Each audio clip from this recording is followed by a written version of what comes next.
Hello, everyone. My name is Matt Mudd. I am a local filmmaker and DJ out of Boise, Idaho. And for those who don't know me anyway, I am not a YouTube personality and I don't aspire to be. I'm not making this for the views, I'm not making it for money. I am just a person who is concerned about other people like me who have anxiety surrounding the vaccination for COVID-19 as well as the Delta variant, which is spreading across the world right now. Um, so, if you didn't catch the trigger warning on the description of the video, um, this is a trigger warning for anxiety inducing subject material. I personally have gone through a lot of anxiety surrounding the vaccine and the Delta variant, both for the past few weeks. And what I'm going to be talking about um, includes conspiracy theories about the vaccine, including conspiracy theories about the vaccine causing severe illness or death. So if these subject matters are going to be something that's going to be anxiety for inducing for you, like they were for me, I would highly recommend not continuing watching this video. If I had watched this without this trigger warning, even just a week ago, I would have been extremely upset. So, with that said, let's move on to the video. So, before I get into this, a couple of disclaimers. The first disclaimer is I'm not an expert. I am not someone who studies virology. I am not someone who studies epidemiology. I'm not someone who studies immunology. I'm not a doctor. I don't have a PhD. I have no medical background whatsoever. I do have an educational background in rhetoric. I do have an educational background in media studies, and I do have an educational background in sociology. And I think those three topics are going to lend themselves to what I'm about to talk about, which is more of the infodemic that we are seeing from this debate. I'm not going to argue science with scientists. That's just not something I'm going to do. But I am going to argue about how information has been presented about the vaccine. And that information is something that has caused a lot of anxiety for me, which has been debilitating in my life for a number of reasons. So that's what I'm going to speak to today. I also want to make a second disclaimer that I am not here to argue with anyone. I am not here to shame anyone's opinions. I'm here to present the facts that I have found and state my experience with the anxiety surrounding the infodemic, which I'm going to talk about in a moment. And we're going to go from there because my hope is that someone who was in the same position I was, that may be scared of both the vaccine and the Delta variant and not know what to do, might be able to garner some positive information from this. I always recommend that people do their own research. I have done research for you here that I'm going to be going over and analyzing, but I always want people to do their own research. So I'm going to, give me just a second, I'm going to pull up some notes here. This is not scripted. I just have some notes that I jotted down. So I first want to say that I understand both sides and the fear on both sides. So when I'm a germaphobe, I'm diagnosed with obsessive compulsive disorder. Obsessive compulsive disorder or OCD surrounding germs. And so when coronavirus hit our shores, I was a mess. And back then, the anti-vax crowd, or what I'm going to call them is the AV crowd, for all intents and purposes, was talking about how the mainstream media was creating fear surrounding the coronavirus itself. And I agree with that. I do agree with that sentiment. And the stuff I was reading, the stuff I was watching, made me very afraid for my life. And I didn't leave my house. I was very agoraphobic for a long time. Work was shut down, so it didn't hurt me financially, but it did cause a lot of anxiety for me. And they're absolutely right. The problem is that now this crowd is the one that is causing the fear.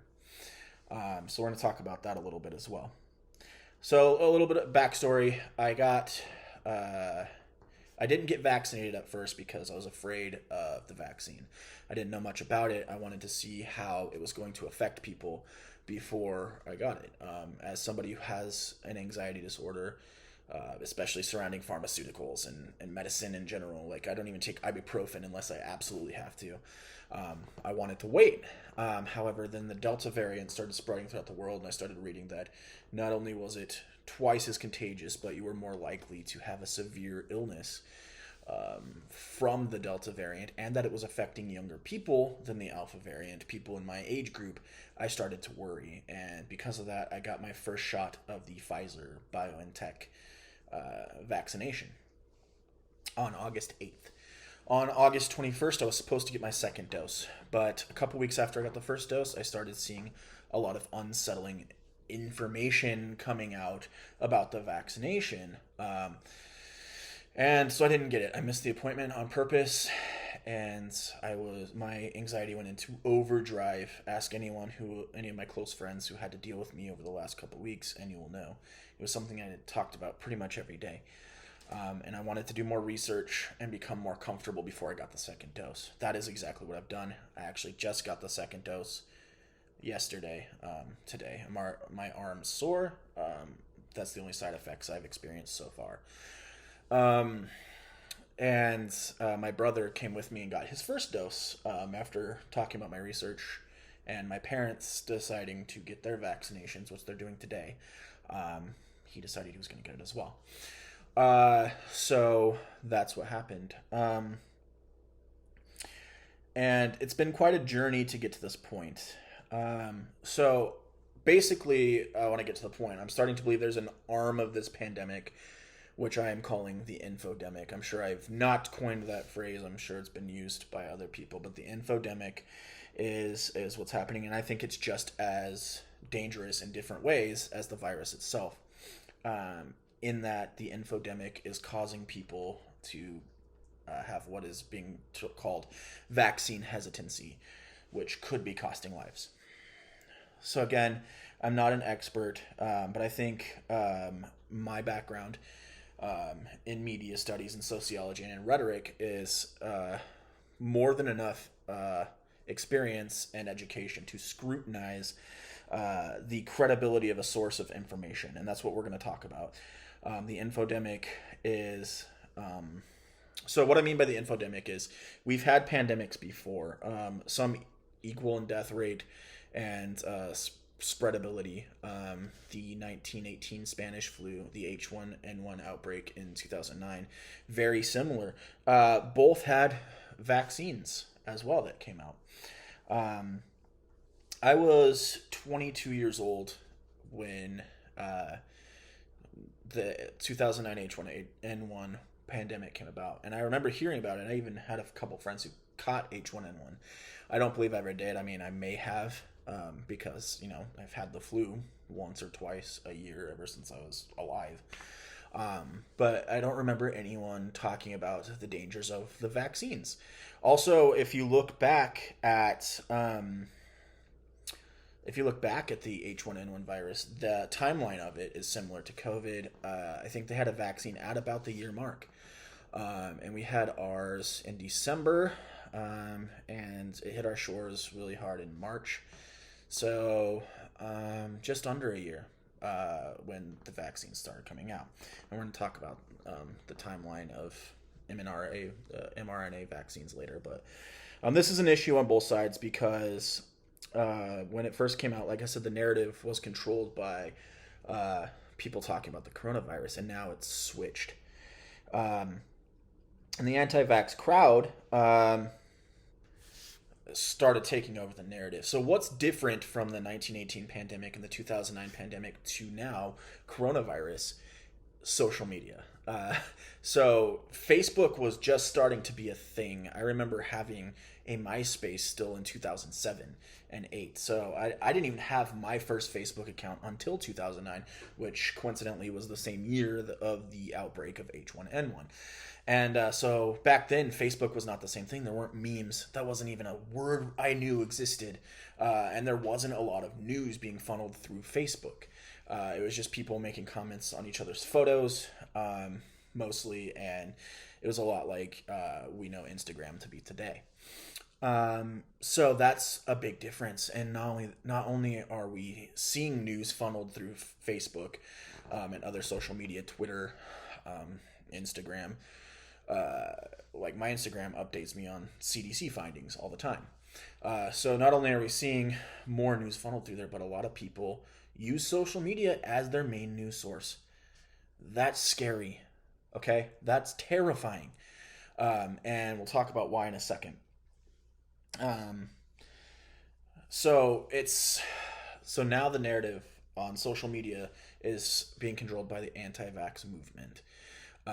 And that is what's creating the fear. It's not so much the narrative about COVID anymore. I mean, you get it if you look for it.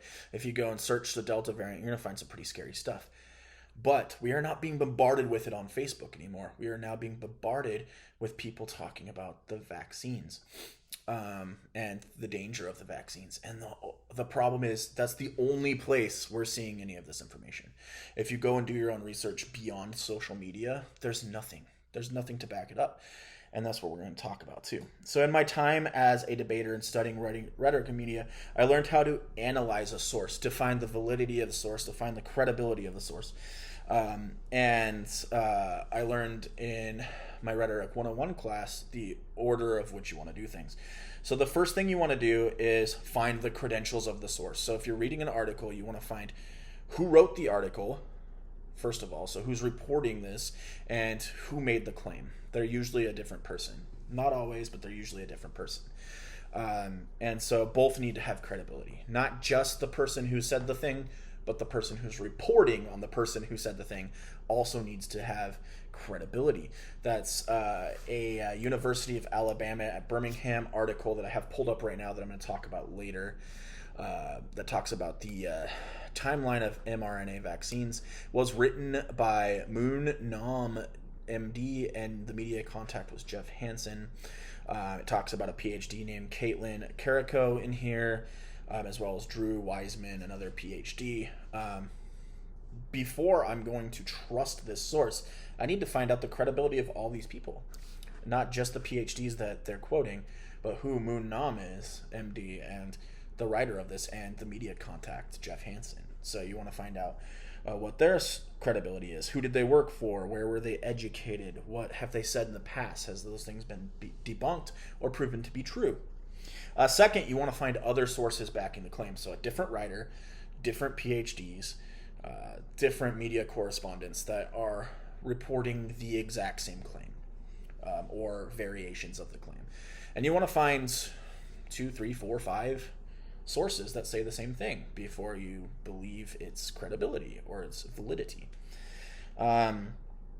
Especially if they aren't tied to either side. So like college studies and stuff are good ways to go because, or science journals or people that aren't really like on a media bias. Like there are liberal bias sources and there are conservative bias sources. We all know who those are. MSNBC, CNN are going to be liberal. Fox News, Breitbart are going to be conservative. And so you want to stay away from those as your only source of information. If you get something from there, at least confirm it with that. So the other thing is you want to look at the third thing is you want to look at if the studies are peer reviewed. So has some other expert in the same field reviewed this research and confirmed its validity.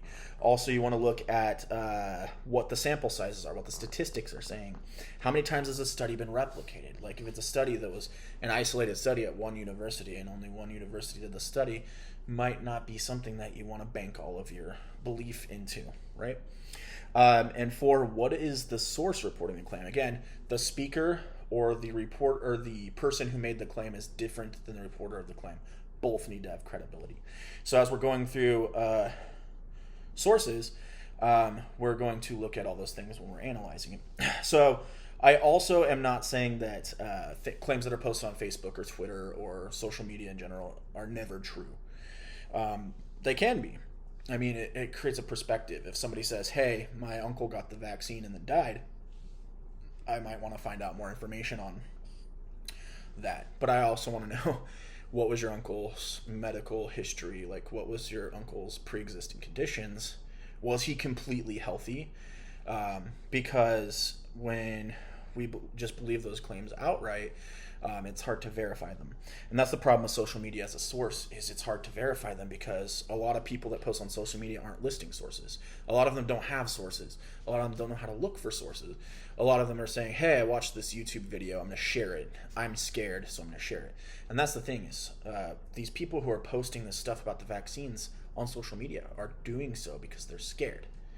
And I get it. I was scared of the vaccine too. I still am.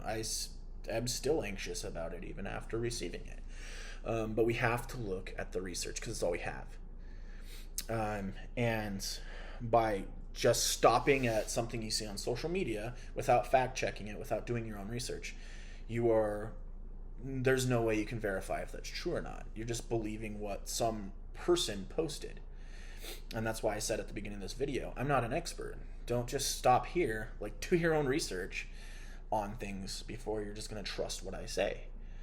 And that's the problem with a lot of rhetoric in our society, is that people hear something that confirms their fear bias. And fear bias, according to psychology today, is where when you're afraid of something, you automatically believe something when something confirms your fear. So if I have a fear of spiders, for instance, and a study comes out that all spiders are trying to commit genocide against the human race and kill us all, I might be more apt to believe that because I'm already afraid of spiders. I'm like, yeah, those guys suck. Or a better example might be like a fear of flying. I have a fear of flying. I know you're 15 million times more likely to die in a car accident than a plane accident. I know planes are the safest way to travel. I know that logically, but it's an irrational fear, so that all goes out the window as soon as I step foot on a plane. However, if there was some study that came out that flying may not be the safest way to travel, I'm automatically going to be scared because I was already scared of that thing. This thing confirms it. That's what fear bias is. So let's keep that in mind too when we're analyzing things. So I want to get into the claims and the sources themselves. All of these claims I'm about to talk about are claims that, one, made me super anxious, and two, are claims that were made on social media that didn't really have any backing, and I did research on my own to find out what they were saying. So the first claim is a tweet that was going around that talked about something Nobel laureate Luc Montagnier. I don't know if I'm saying that right. But Luc Montagnier was a French virologist and Nobel laureate who supposedly, according to this tweet, said that all those who have vaccinated themselves for COVID-19 will die within 2 years. When I heard about this, I was extremely scared. This was actually the first claim I read or heard about that made me hesitant to get my second dose.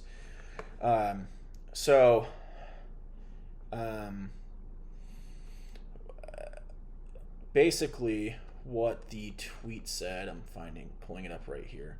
So the tweet said, all vaccinated people will die within 2 years. Nobel laureate Luc Montagnier has confirmed that there is no chance of survival for people who have received any form of the vaccine.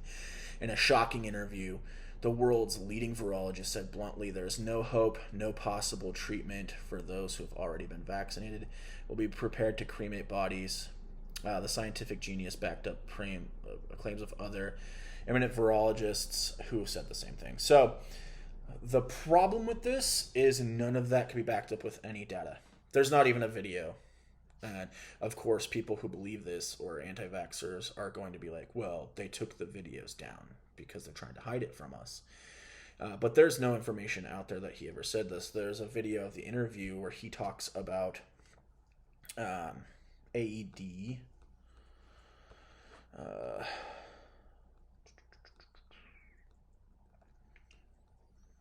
Which is ADE, which is antibody-dependent enhancement, which basically is a phenomenon in which the antibodies actually make a person sicker. And this is a rare happening in immunology in general. any sort of immunity to any viruses that have come to play. It's a thing that has happened, but it's not something that's happened a lot, and there's no data to suggest it is going to happen or is happening with the COVID-19 vaccination. Furthermore, he never said that people were going to die in 2 years. There's no evidence to back that up, and no one that believes this can produce any evidence to back that up. All they're going to tell you is that that the government's trying to hide it from us, and so they took all of the videos off of the internet. Maybe that's true.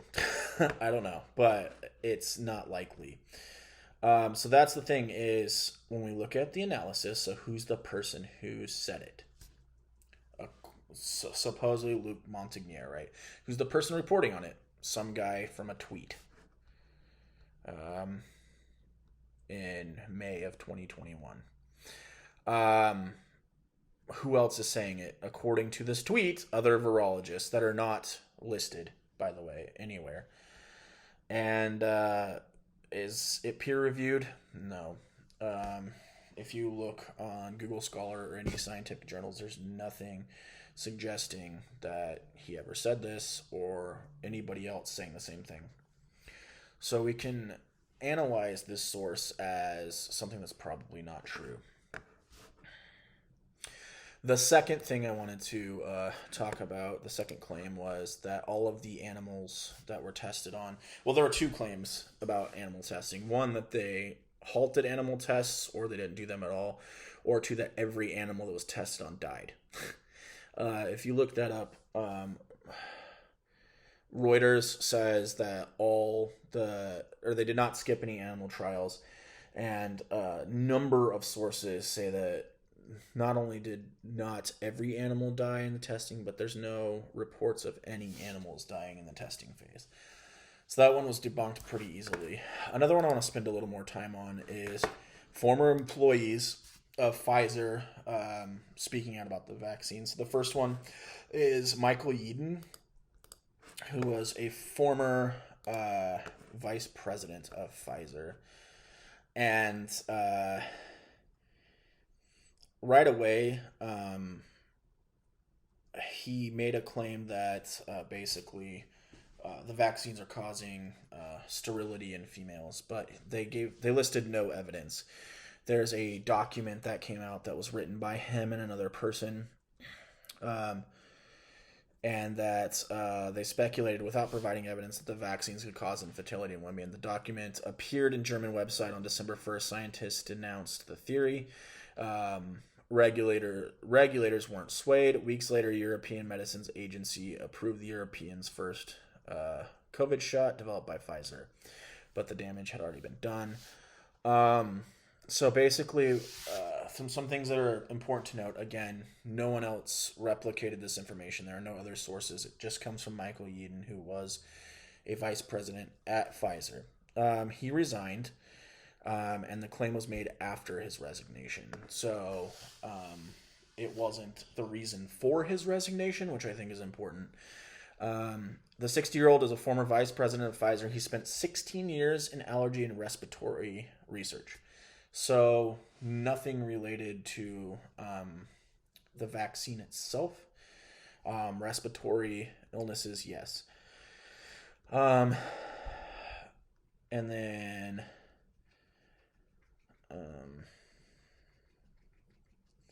so it says in recent months, Yeadon has emerged as an unlikely hero of the anti-vaxxers who adherents question the safety of many vaccines. These claims are false, deeply irresponsible, said a spokesperson for Britain's Department of Health and Social Care when asked Yeadon's views. COVID vaccines are the best way to protect people. There were recent reports of blood clots and abnormal bleeding from a very small number of recipients of AstraZeneca's COVID-19 vaccines.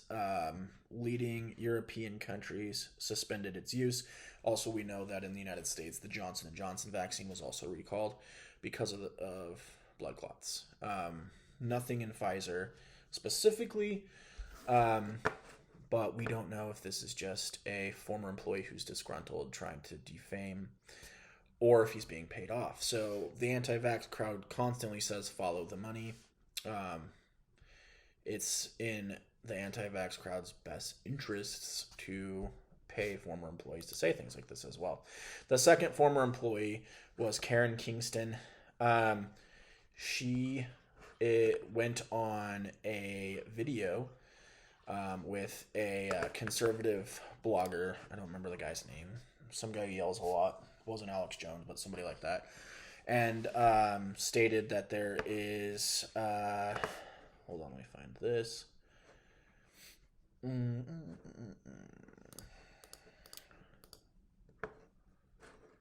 That there was... Hold on. Yes. So, she went on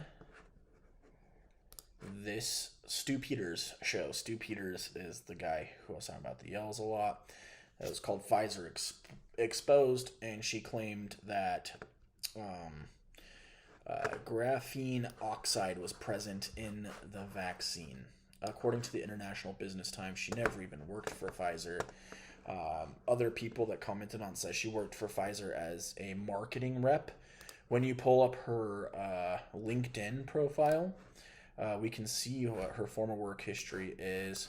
It says way down here in the late 1990s, she worked for CDM New York and did integral relaunch of Viagra by shifting the focus on campaign to younger men and establishing clinical relevance of sexual health to overall wellness. So that was a study about Viagra in younger men with erectile dysfunction. So Viagra, as we know, is a product of Pfizer, so that could be the connection to Pfizer that she has, but she did not work on the Pfizer vaccine. Some people are saying that she was a marketing rep for Pfizer, which means she would have had nothing to do with the development of the vaccine at all, just advertising their products. But I can't find anything that says she ever even worked for Pfizer. So again, it could be someone that was they made us believe worked for Pfizer. It could have been someone that was paid off. The only connection I have found from any research to Pfizer and Karen Kingston is her research on Viagra when she worked for a company called CDM New York as an account supervisor. So there's no connection directly to her and Pfizer. I want to spend a little bit of time on Pfizer directly. So one thing people are saying is that Pfizer is poisoning us through the vaccine. No one really talks about AstraZeneca or Moderna or the other makers of the vaccines. I haven't seen a lot of hate from them just on Pfizer specifically. So the first thing I want to mention is logically, also that was my last specific claim that I wanted to talk about.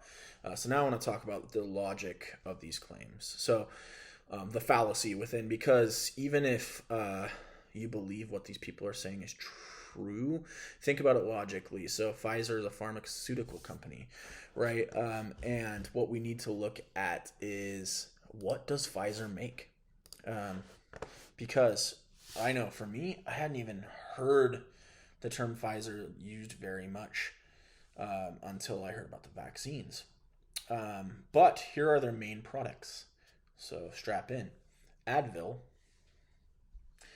Robitussin, Emergen-C, Viagra, as we already talked about, Xanax, Zoloft, Celebrex, EpiPens, they make EpiPens, Lyrica, Enebrol, Prenever, Preparation H, Premarin, and Humira are their big products. Advil, Pfizer makes Advil. So if Advil is something that millions of people take every day and they trust it, it's just now when they come out with a COVID-19 vaccination that all of a sudden we don't trust Pfizer. People have been popping Advil for years.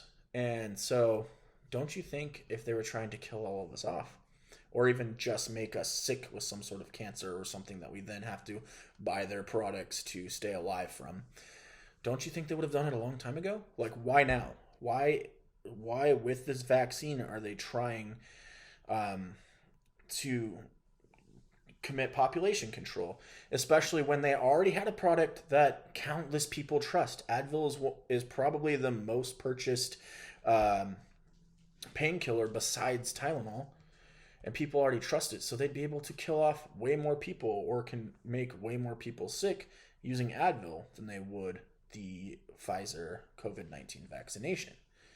So logically, if I'm Pfizer and I'm trying to kill a bunch of people to help population control, or I'm trying to make a bunch of people sick so they have to buy my products for the rest of their life, I'm going to do it with Advil because um, it's a trusted medication that more people are going to take. If only half of the people I want to take the vaccine are taking it, then that's not really getting the end goal that I desire. Secondly, killing us off kind of hurts Pfizer's bottom line. They're a pharmaceutical company. If they don't have consumers because they kill all their consumers, they're going to lose money. One thing we can all agree on about Big Pharma is that they like money. They are a huge corporation. Obviously, they want to make money. So then the claim comes out, people backstep after that, and they say, okay, well, they just want to make us sick, so we have to continue buying their products. I had a colleague of mine that said, what if in 10 years there's some strange cancer that is caused by the vaccine? And my only thought is, all the pizza I eat is probably going to have more of an effect on my body in 10 years than this vaccine will. But like, that's the big thing, is it's all fear. It's all what if. You hear, well, what if they are trying to control the population? Or what if they are trying to sterilize us? Or what if they are trying to make us sick? What if is a term of anxiety and a term of fear, not a term of logic. So when you're analyzing someone's rhetoric, you have to look at how they're saying things. And the anti-vax crowd is completely arguing from fear and anxiety. Things that I was experiencing myself. So I understand the fear and I understand the anxiety, but spreading misinformation because of your fear and anxiety is dangerous. And that's why I'm making the video. That's why you have to fact check things before you believe them. So Pfizer's been around forever and makes products that we use all the time. I have Emergen-C right over here, and I've been taking it when I go to work since coronavirus happened, since my work opened back up, just to boost my immunity when I go to work. Viagra is something that is taken by old people who coincidentally, on the large, right, who coincidentally are also the ones who are affected by the alpha variant of coronavirus. So it seems like the vaccine, which is not trusted, would probably be the worst product to use for population control, or even their weird goal of making us all sick, so we have to rely on them. Also, Pfizer has had a lot of lawsuits about advertising, maybe from Karen Kingston, because she makes outlandish claims. I don't know. But also, the big one was Zoloft. There were claims that Zoloft was making people more depressed and causing suicides, and they won that lawsuit because it turned out to be a frivolous lawsuit. So let's unpack that a little bit. So these former employees come out and say the Pfizer vaccine is dangerous, poisonous, causing sterility. They're both former employees. One quit before the vaccine was a thing. The other was fired, according to some people, or never worked for Pfizer. Maybe just worked with Pfizer. We don't know. And Pfizer just now became a boogeyman, even though we've been using their products forever. So that's my spiel on Pfizer. The next thing I want to look at is the last thing I want to talk about is the claims that the vaccine came out too fast. One thing that we're noticing in social media is forever people were hesitant to get the vaccine because it was not FDA approved. As soon as it got FDA approval, all of a sudden everyone's like, well, yeah, but I don't trust the FDA. So let's go back to discussing logic. The government. So maybe if this isn't a Pfizer conspiracy, if Pfizer, the company, is not trying to kill us off, or they're not being paid to kill us off by Bill Gates or whatever, who is trying to kill us off? The government? Does that make sense? In short, no, because the people who are getting the vaccine, there are two major reasons. The people who are getting vaccine, one, are people who are complying with what the government wants. Wouldn't it make more sense to kill off the people who oppose them? Why kill off all the people who are doing what you want? And then that just leaves you with people who aren't going to do anything you say. That gives the government no power whatsoever. So the conspiracy theory that they're making camps for the unvaccinated so they can kill all of them off makes more sense than them trying to kill people with the vaccine. I would think that maybe if anything, they're trying to use the vaccine to see who's going to comply. I do not believe that there are internment camps being made for the unvaccinated. I'm not claiming that. I'm just saying that theory makes more sense to me if you're looking at a government conspiracy to kill people.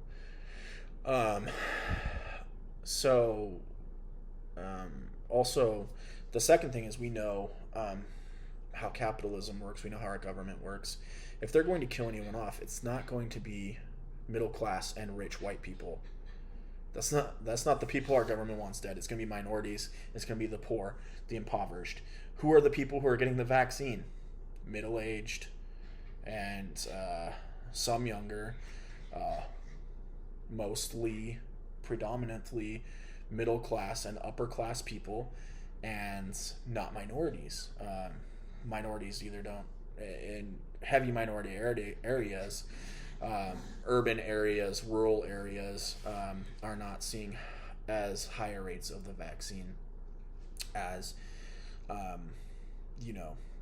more higher socioeconomic areas. So what you're telling me is the government is trying to kill off rich upper and middle class white people, and I just don't buy that. And neither does anyone who's studied sociology and knows the history of how our government handles things with those classes of people and those races of people. So it doesn't make sense that the government is killing us off with the vaccine, just as much as it doesn't make sense that Pfizer is. Also, why just Pfizer? Why not Moderna? Why not AstraZeneca? I don't know. And people probably have their own conspiracy theories about those companies as well. But it still doesn't make sense.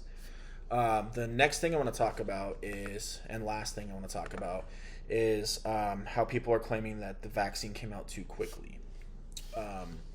That this is an experimental vaccine and it came out too quickly. No, that's not true. So what we want to talk about now is mRNA vaccines. This comes from the article I talked about earlier, the University of Alabama at Birmingham article. It says COVID mRNA vaccines. How could anything develop so quickly be safe? In short, these vaccines have been these types of vaccines have been being developed for 30 years. Since 1990 is when they started looking at this.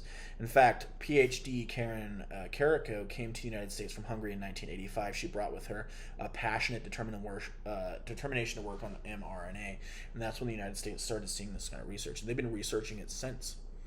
The thing is, they just didn't have a virus to use them on.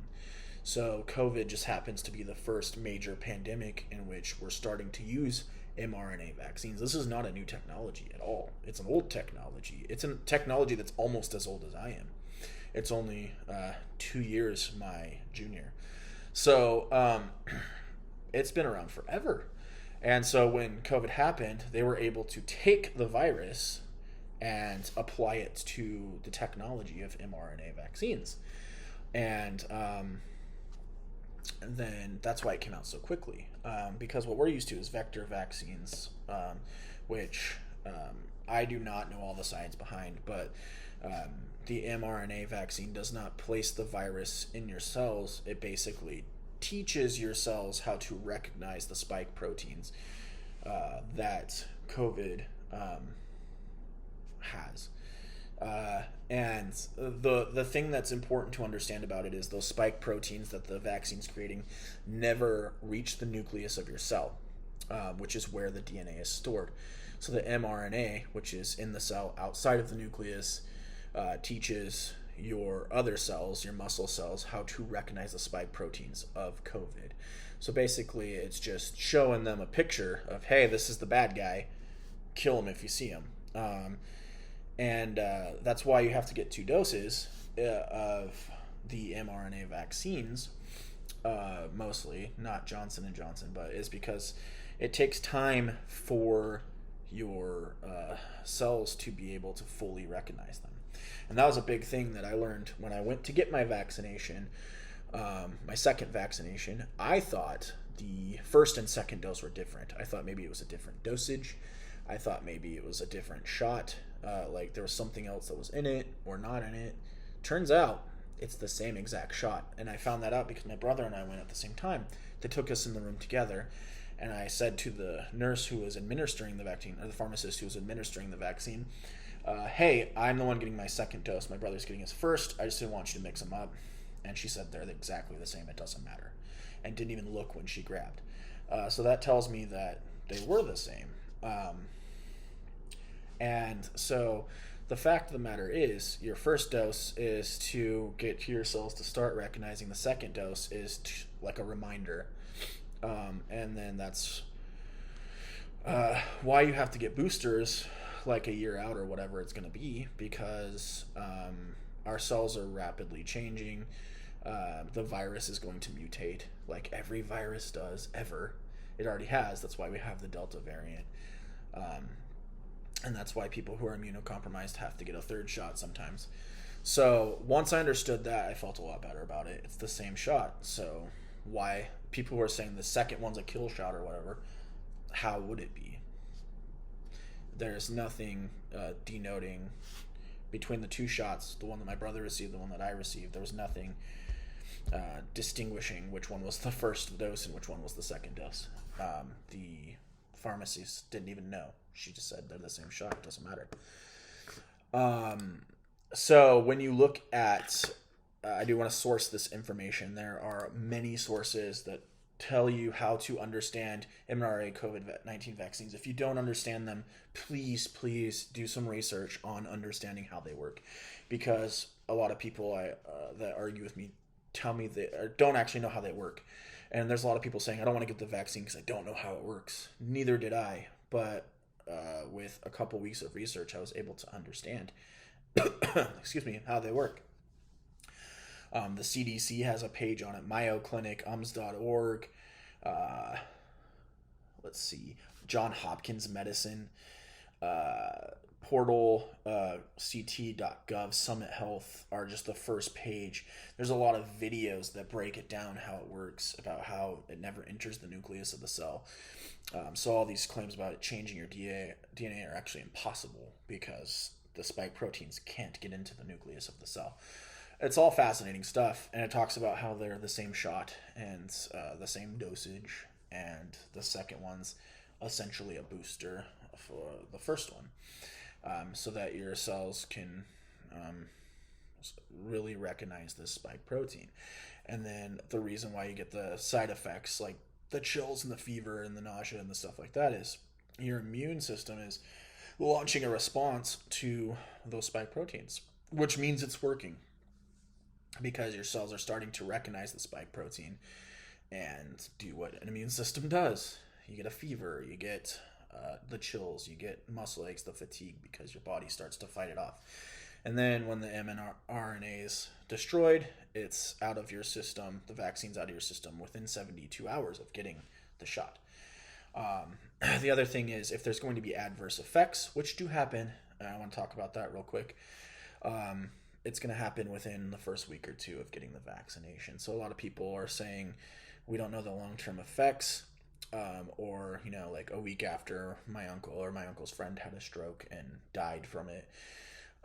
So there are reports that there's 6,700 deaths associated with the COVID-19 vaccines. What's important to understand is that correlation does not equal causation, right?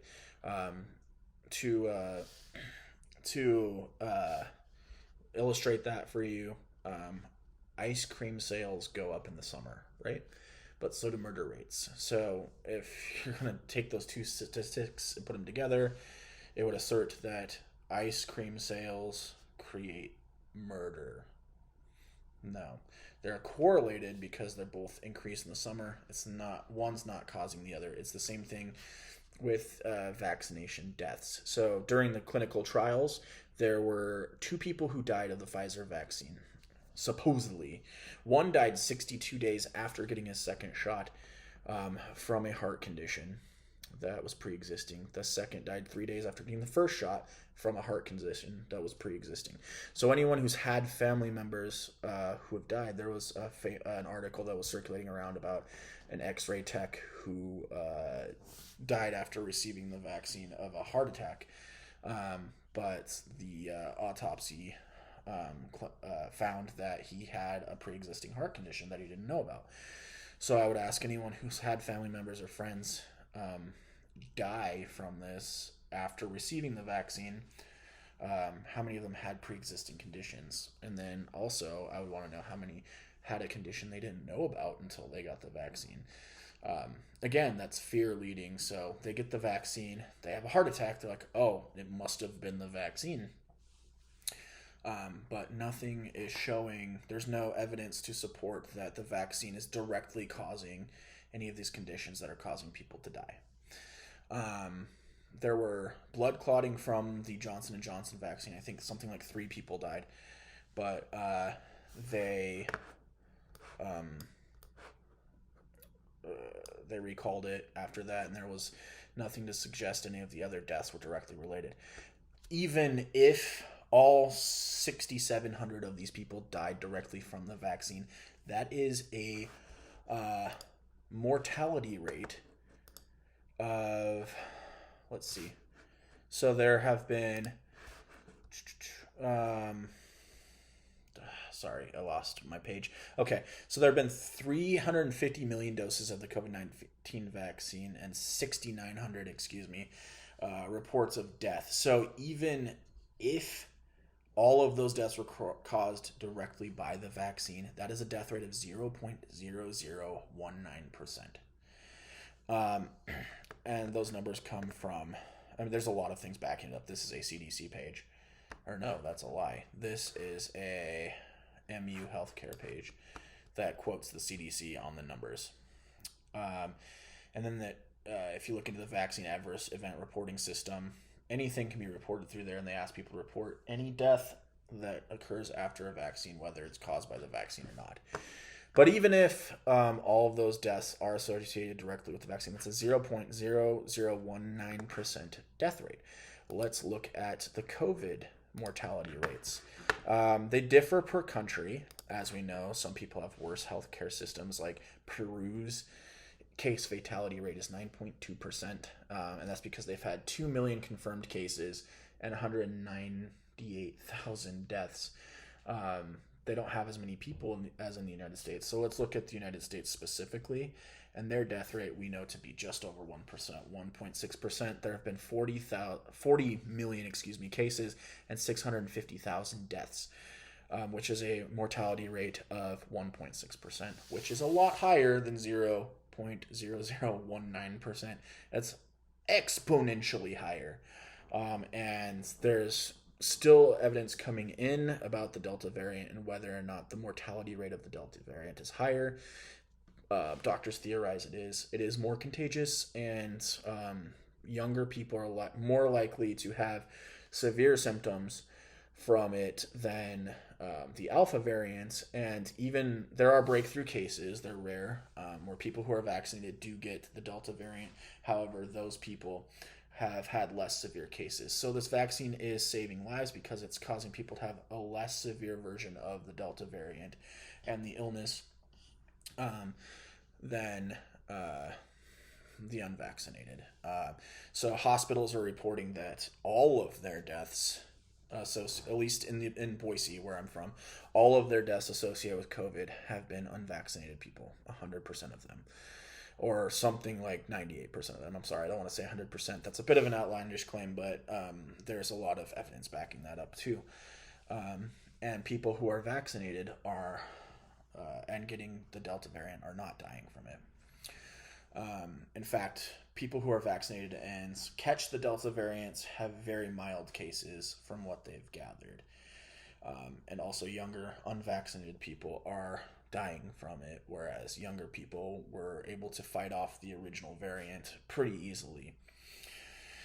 So even if you believe that all of the deaths were directly caused by the vaccine, out of 350 million doses of the vaccine, 6,700 people dying. Yes, that's tragic. That's a lot of people to die from a vaccine. But in the grand scheme of things, out of all the people who have been vaccinated, that's a very, very small number of them that allegedly directly died from the vaccine, and they can't prove that it was not simply correlative. So that also made me feel better about it, is that the chances of me dying from the vaccine are exponentially smaller than the chances of me dying from the Delta variant itself. And those are the numbers that I made my decision based on, because, unless you believe conspiracy theories, the what ifs, then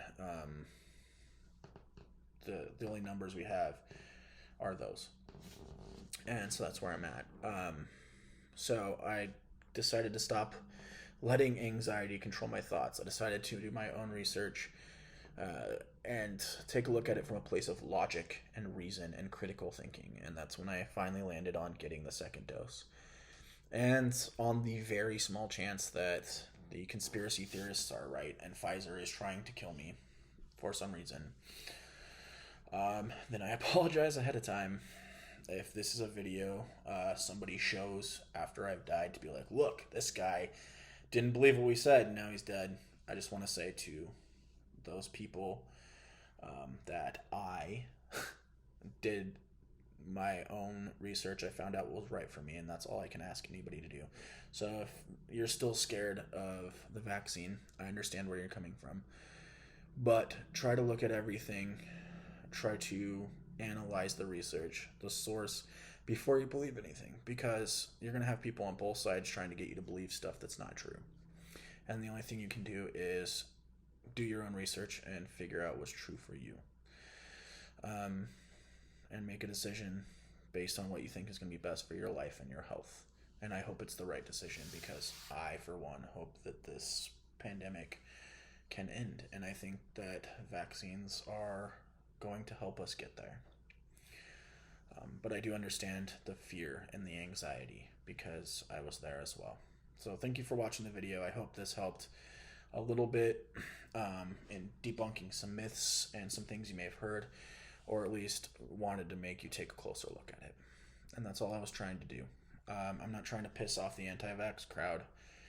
If you're my friend and you're on the other side of this, I still love you and I understand where you're coming from, and I'm always here to talk if you need somebody to talk about that fear with, because I can relate. So thanks for watching.